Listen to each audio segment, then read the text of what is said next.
Hello दोस्तों, MS classes में आप सबका स्वागत है। आज हम लोग जो है कक्षा 12 का मैथ पहला अध्याय संबंध एवं फलन का जो प्रश्नावली 1.2 है उसका जो है उदाहरण नंबर 11 और 12 वाला करेंगे हम लोग आज इस लेक्चर में। उम्मीद करता हूं कि इससे पहले के जो भी मैंने क्वेश्चन और उदाहरण बताए हुए हैं और जो इसकी बेसिक जानकारी दी है वो सब आप लोग जो है पहले ही कर चुके होंगे। यदि अगर नहीं देखा है तो आप लोग चैनल पर जाइए, प्लेलिस्ट बनी हुई है लेसन की, वहाँ से उसको देख सकते हैं। तो चलिए जो हम लोग उदाहरण नंबर 11 शुरू करते हैं। देखिए उदाहरण नंबर 11 में क्या लिखा है। लिखा है कि सिद्ध कीजिए कि f(x) बराबर x² द्वारा परिभाषित फलन f R से R में न तो एकाएकी है और न ही आच्छादक है। एकाएकी भी नहीं है और आच्छादक भी नहीं है, ये चीज क्वेश्चन के अंदर कह रहा है। और x² कह रहा है, R से R में फलन परिभाषित होगा। ये चीज भी क्वेश्चन के अंदर कहा है कि फलन हमारा किस में परिभाषित होना चाहिए, R से R में फलन परिभाषित होना चाहिए। तो इसके लिए पहले एक रफ डायग्राम मैं आप लोग को बना के दिखा दूं। जैसे यहाँ पर एक फलन हमने ले लिया और ये भी R होगा और ये भी R होगा। इसका जो संबंध है वो f है।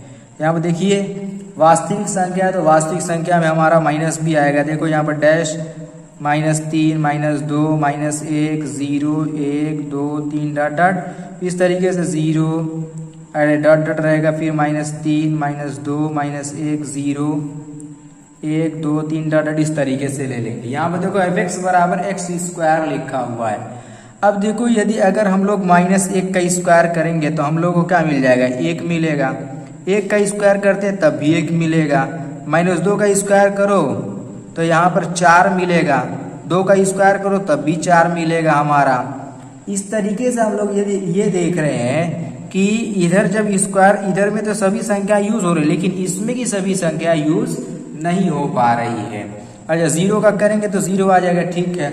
लेकिन माइनस में प्लस वाले का जब स्क्वायर करते सब धनात्मक आएगा, यानी ये हमारा ऊपर वाला इसमें प्रयोग नहीं हो रहा है। तो जब ये वाला प्रयोग नहीं हो रहा है तो हमारा क्या हो जाएगा, एकाएकी नहीं हो पाएगा, क्योंकि सभी का जो है यहाँ पर फलन विद्यमान नहीं हो पाएगा इसमें। और इसी चीज को हम लोग यहाँ पर बना करके दिखाएंगे, लिख करके दिखाएंगे उदाहरण के साथ कि किस तरीके से जो है एकाएकी नहीं होगा। ये रफ कार्य का है डायग्राम, ठीक है ना। अब देखिए यहाँ पर हम लोग एकाएकी फलन के लिए लेते हैं।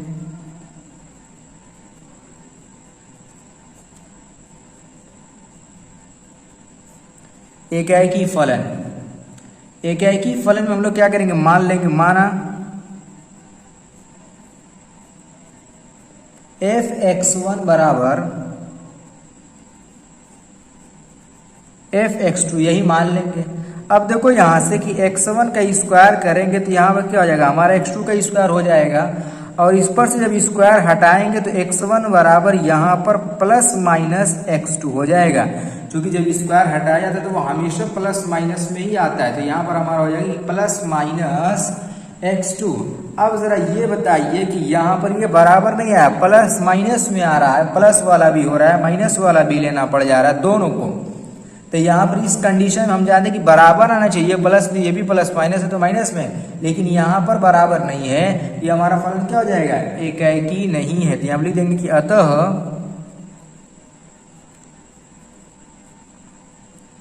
फलन एकाएकी नहीं है।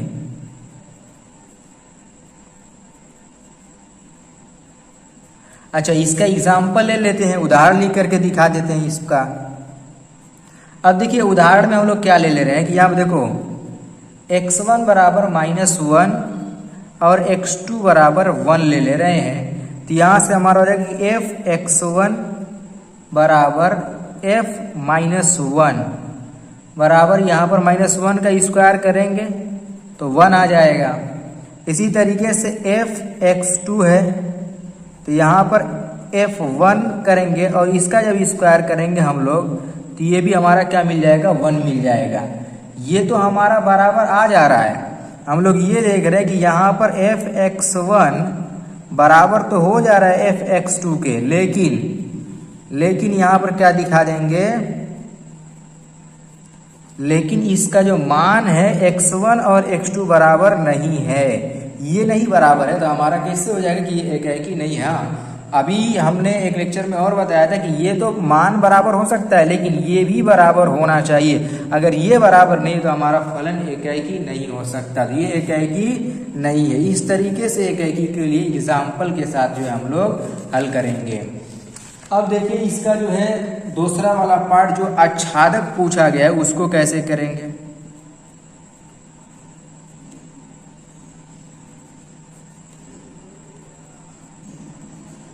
आच्छादक फलन के लिए जरा ध्यान से देखिएगा, इसमें क्या करेंगे, इसमें भी हम लोग मान लेंगे कि माना y बराबर fx ले लेंगे और यहां से y बराबर हमारा क्या हो जाएगा कि x स्क्वायर। हम लोग को x का मान निकालना होता है तो x का जब मान निकालेंगे तो यहां से हो जाएगा हमारा प्लस माइनस y हो जाएगा, प्लस माइनस y हो गया। अब यहाँ पर क्या सिद्ध करना था, न तो एकाएकी है नहीं आच्छादक, तो एकाएकी तो नहीं हुआ, ये तो कंफर्म है।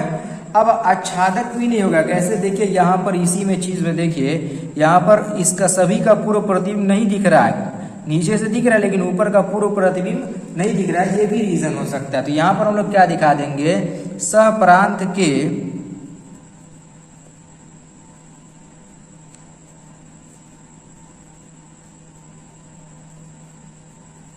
सहप्रांत की किसी भी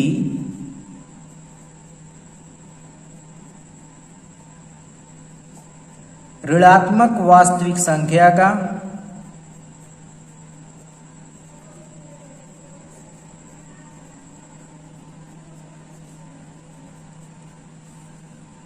पूर्व प्रतिबिंब प्रांत में विद्यमान नहीं है।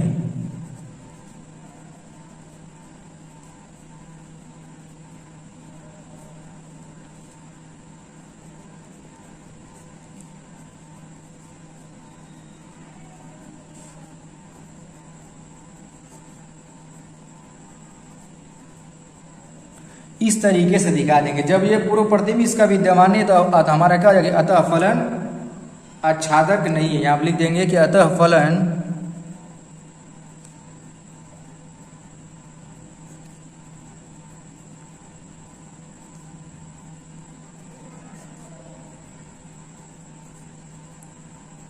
आच्छादक नहीं है। अब इसका उदाहरण ले लेते हैं। उदाहरण में यहाँ पर देखो y बराबर यदि अगर -1 कर लें तो यहाँ से जरा बताइए कि क्या x का मान हमारा निकलेगा। तो हम जानते हैं कि x बराबर प्लस माइनस y है, तो y का मान क्या जाएगा -1। अब ये रूट से बाहर आएगा नहीं, रूट से बाहर तब आएगा तो आयोटा लग करके आएगा, तो यहाँ पर आएगा i आयोटा, और जो कि हमारे वास्तविक संख्या के अंदर ये चीज नहीं है, इसीलिए ये इसका ये आच्छादक भी नहीं होगा। ये उदाहरण के साथ हम लोगों ने इसको स्पष्ट कर दिया। अब आइए जो है मैं आप लोगों को जो है 12वां क्वेश्चन बताता हूँ। 12वां क्वेश्चन थोड़ा सा ये अच्छा प्रश्न है, बहुत अच्छा प्रश्न है, इम्पोर्टेंट प्रश्न भी है, कई बहुत इंपॉर्टेंट प्रश्न है, वेरी वेरी इंपॉर्टेंट कह लो इसको। अब देखो ये कैसे हल होगा। इसमें क्वेश्चन में लिखा कि सिद्ध कीजिए कि नीचे परिभाषित फलन f n से n में परिभाषित है, एकाएकी तथा आच्छादक दोनों है, और फलन दिए कि fx बराबर x प्लस 1, यदि x विषम है तब x प्लस 1 लेना है, और x माइनस 1 कब, जब x हमारा सम संख्या होगा तब हम लोग इसको लेंगे। अब देखिए इसको कैसे सॉल्व करेंगे, इसका जरा फिगर में अगर ड्रा करूं यहाँ पर जरा देखिएगा, यहाँ पर ये भी n है और ये भी हमारा n है, 1 2 3 4 5 डॉट डॉट 1 2 3 4 5 डॉट डॉट इस तरीके से, ठीक। अब देखो यदि अगर हम लोग इस पर देखो x प्लस 1 हमारा जो fx आएगा, अगर ये 1 लेंगे तो हमारा ये 2 हो जाएगा, और अगर इस पर आते हैं तो ये 2 लेंगे तो ये हमारा 1 हो जाएगा, 3 लेते हैं तो 4 हो जाएगा, 4 लेंगे तो मतलब अगर एक बार ये लेंगे तो ऐसे हमारा सभी का सभी किसी न किसी से जो हमारा संबंध स्थापित इसमें हो जा रहा है, हो जा रहा है कि नहीं हो जा रहा है। लेकिन यहाँ पर कई कंडीशन बन जाएगी, यहाँ पर 4 कंडीशन बनाएंगे हम लोग एकाएकी को सिद्ध करने के लिए। कितनी कंडीशन, तो 4 कंडीशन हमारी एकाएकी को प्रूफ करने के लिए 4 कंडीशन बनेगी। चारों कंडीशन को अच्छी तरीके से समझने का प्रयास कीजिए। चलिए पहली कंडीशन बताते हैं। देखिए यहां पर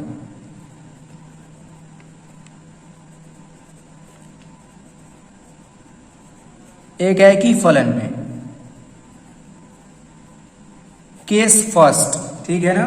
पहला केस क्या हो जाएगा, देखो यहां पर यदि हमारा x1 व x2 दोनों, ये देखो अगर दोनों को सम ले लें या दोनों को विषम ले लें, एक बार एक को सम दूसरे को विषम ले लें, इस तरीके से करके लेंगे। यदि x1 व x2 दोनों सम है, दोनों सम संख्या है, तब हम लोग क्या करेंगे, देखो यहां तब क्या करेंगे, माना f(x1) बराबर f(x2) ये मान लेंगे। अब देखो दोनों यदि अगर सम लेंगे तो नीचे की इसकी जगह फलन में क्या हो जाएगा, x1 माइनस x2, तो यहां से क्या हो जाएगा x1 माइनस 1 और इधर क्या हो जाएगा कि x2 माइनस 1। अब बोलो x1 से x1 कट जाएगा, यहां से हम लोग को मिल जाएगा कि x1 बराबर x2 हो गया ना। हम लोग ये देख रहे हैं कि यहां पर क्या हो जाएगा, फलन एकाएकी हो जाएगा। तो हम लिखेंगे अतः फलन एकाएकी है। हमारा क्या लिख देंगे यहाँ पर, अतः फलन एकाएकी। यानी केस फर्स्ट के अंदर यदि अगर दोनों संख्याएं सम होंगी तो हमारा उस पर तो एकाएकी आ गया। अच्छा विषम के लिए ले करके देख लें। केस सेकंड में क्या लेंगे कि यदि x1 व x2 दोनों विषम संख्या हो,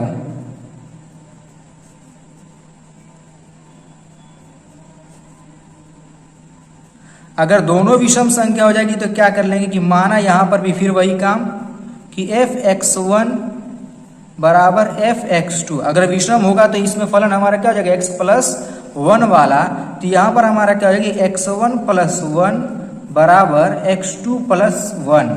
तो 1 से 1 कट जाएगा, यहां से हमारा क्या मिल जाएगा कि x1 बराबर x2, यहां पर भी बराबर आ गया। तो यहां पर हम लोग ये देख रहे हैं कि यहां पर भी हमारा फलन एकाएकी हो गया। तो यहां पर लिख देंगे कि अतः फलन एकाएकी है। इस तरीके से यहां पर हमारा फलन एकाएकी हो जाएगा। अच्छा अभी अगर हम लोग ये करें कि x1 सम हो जाए, x2 विषम हो जाए और x2 सम हो जाए, x1 विषम हो जाए, ऐसी कंडीशन में यदि अगर हमारा रहे तब क्या होगा। अब इसके लिए जो है हम लोग अगला केस बनाते हैं। देखिए यहां पर मैं इस पर एक केस और केस 3 और केस 4 दोनों को एक साथ लेके हल कर ले रहा हूं। देखो यहां पर ये हमारा केस थर्ड और यहां से हमारा जो है केस 4 शुरू हो जाएगा, ठीक है ना। अब देखो यहां पर केस थर्ड में क्या करेंगे, यदि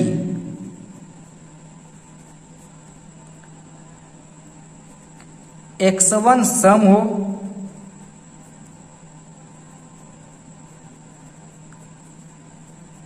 तथा x2 विषम हो,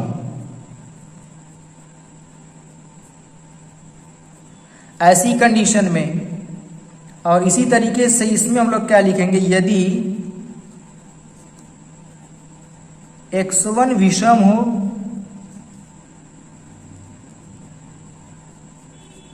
तथा x2 सम हो, तब क्या हो जाएगा। देखो यहां पर फलन कैसे बनाएंगे, तो यहां पर हमारा क्या हो जाएगा कि f(x1) बराबर f(x2), इसमें भी वही चीज हो जाएगी कि f(x1) बराबर f(x2). अब यहां पर मान रखना है किस तरीके से, देखो यहां क्या लिखे x1 अगर हमारा सम हो जाएगा तो सम के लिए हमारा x माइनस 1, तो यहां क्या जाएगा कि x1 माइनस 1 और ये विषम है तो x1 x2 प्लस 1 हो जाएगा। और यहां पर क्या हो जाएगा कि x1 प्लस 1 और यहाँ पे क्या हो जाएगा कि x2 माइनस 1 हो जाएगा। ये चीज इसमें हमारा हो जाएगा। अब देखिए यहाँ पर ये बराबर नहीं आ रहा है, हम लोग यहाँ पर जब इसको लिखेंगे कि x1 माइनस x2 बराबर 2 हो जाएगा और यहाँ पर x1 माइनस x2 बराबर -2 हो जाएगा। ये चीज हो गया ना। अब जरा ये चीज देखिए कि x1 सम है और x2 विषम है, तो क्या ये चीज हमारा सत्य होगा? सत्य हो पाएगा?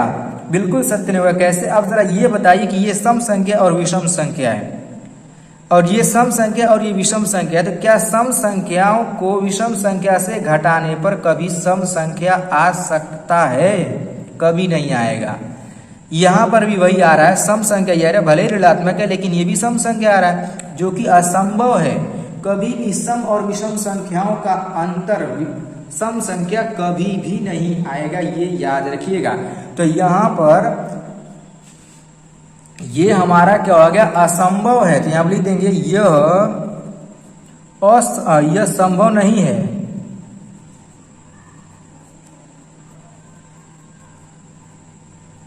वही चीज इसमें भी लिख देंगे, यह संभव नहीं है।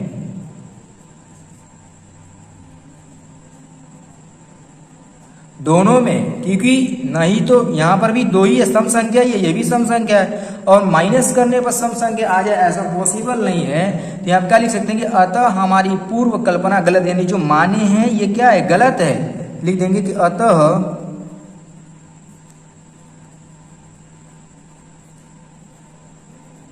हमारी पूर्व कल्पना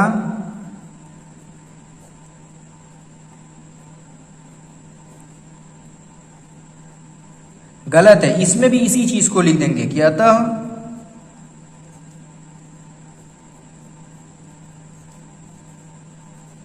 हमारी पूर्व कल्पना गलत है।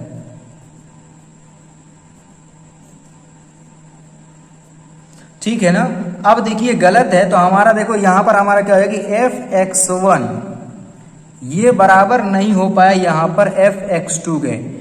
इसमें भी वही चीज है कि f(x1) यहां पर भी बराबर नहीं आएगा कि f(x2) के मान भी इसमें बराबर नहीं आ रहा है। जब मान नहीं बराबर तो हमारा फलन क्या हो जाएगा? जब हमारी कल्पना ही गलत है, ये संभव हो ही नहीं सकता, तो हमारा फलन क्या हो जाएगा?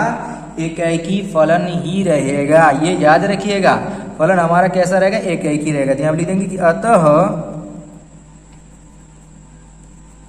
फलन एकाएकी है। इस तरीके से यहां पर भी वही चीज दिखेगा, अतः फलन हमारा एकाएकी है। ये चीज हो गया। अब इसके अंदर एक चीज और हम लोग को बच गया, वो क्या? आच्छादक वाला।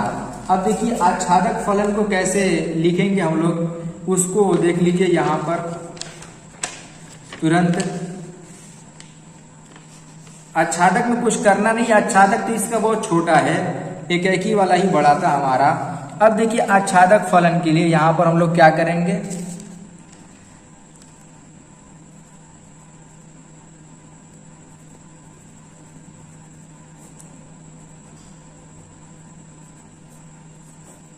देखो यहां पर एक चीज यहां से देखिए कि यहां पर सारी चीजें दिख रही, सब आच्छादक दिख भी रहा है, दिख रहा है नहीं दिख रहा है, सबका पूर्व प्रतिबिंब हमारा विद्यमान है, तो आच्छादक होगा ही होगा। तो इसी चीज को बस हम लोग यहां पर लिख देंगे। क्या लिखेंगे? सहपरांत के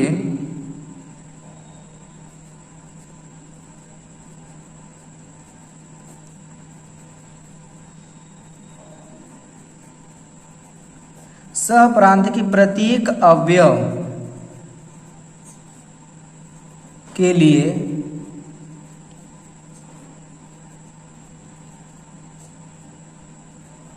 प्रांत में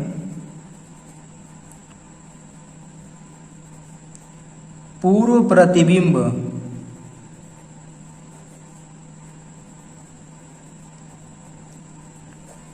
विद्यमान है। ये चीज देंगे, अतः फलन आच्छादक है।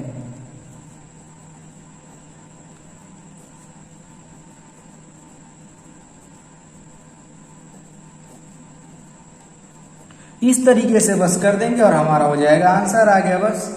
अब इसमें कुछ नहीं करना था, ये हमारा दोनों चीज प्रूफ हो गया, एकाएकी आच्छादक और दो ही चीज पूछना ही था, एकाएकी पूछा था, आच्छादक पूछा था। हमारा स्पष्ट हो गया। उम्मीद करता हूँ कि ये चीज आप लोगों को क्लियर हो गया होगा, अभी इसमें कहीं डाउट नहीं रह गया होगा।